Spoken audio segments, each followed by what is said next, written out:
Gather round the fire, folks, because I've got a story that'll make your blood run cold and your heart race.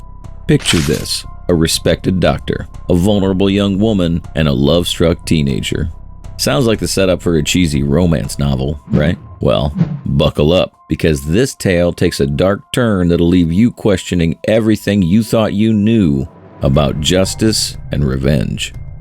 Our story begins in a bustling hospital in China, where Dr. Fang reigns supreme. This guy's got it all: prestigious degrees from Columbia and Harvard, a direct position at the hospital, and the admiration of everyone around him.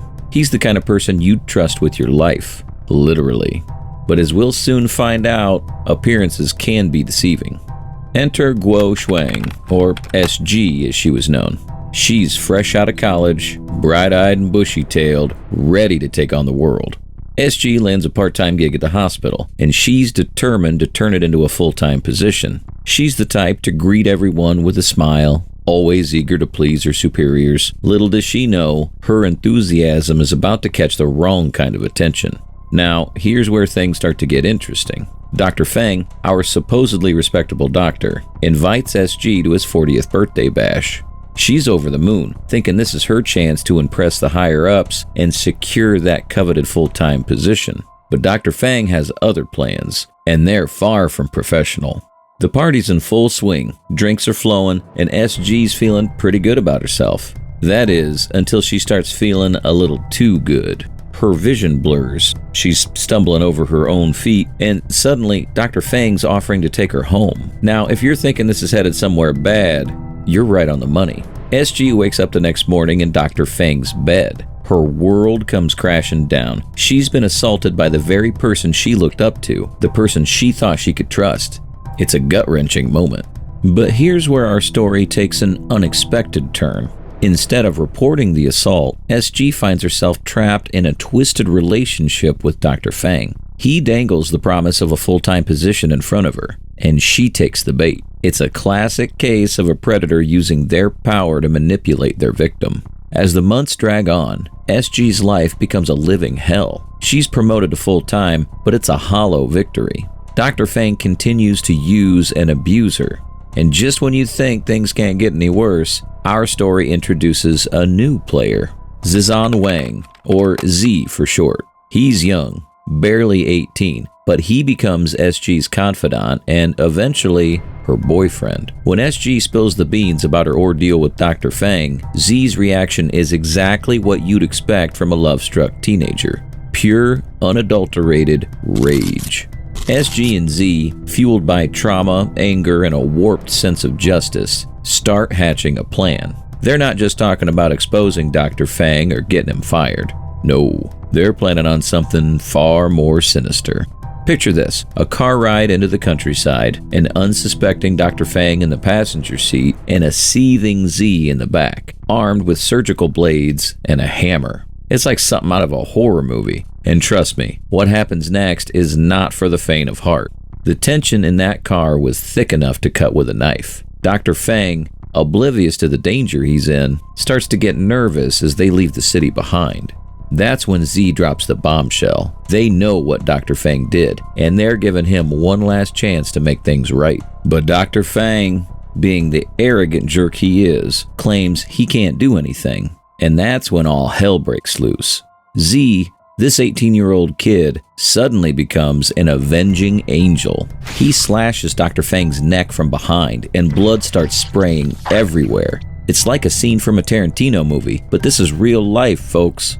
Dr. Fang, fighting for his life, manages to jump out of the car and into a nearby field. Can you imagine the scene? This respected doctor, bleeding profusely, running through a field, desperately trying to flag down passing cars. But no one stops. It's like something out of a nightmare.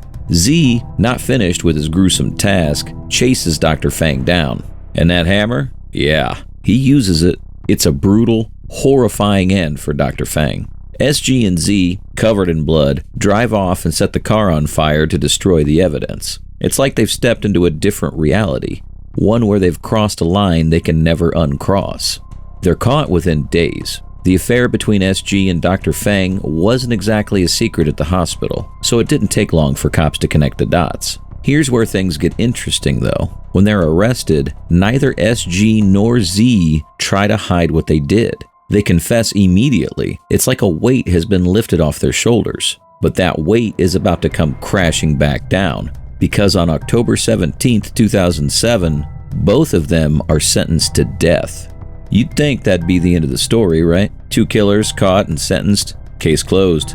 But oh no, my friends, this is where things really start to heat up, because this case, it blows up on the internet. Suddenly, everyone's got an opinion. It's like the whole of China is divided right down the middle. On one side, you've got people saying things like, good riddance to the abuser, SG and Z are heroes. They're arguing that killing a rapist is hardly a crime worth execution. But on the other side, oh boy, the victim blaming is intense.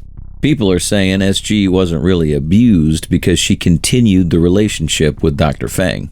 They're calling her a manipulative black widow who dragged poor, innocent Z into her revenge plot. And in the middle of this storm of public opinion, something unexpected happens.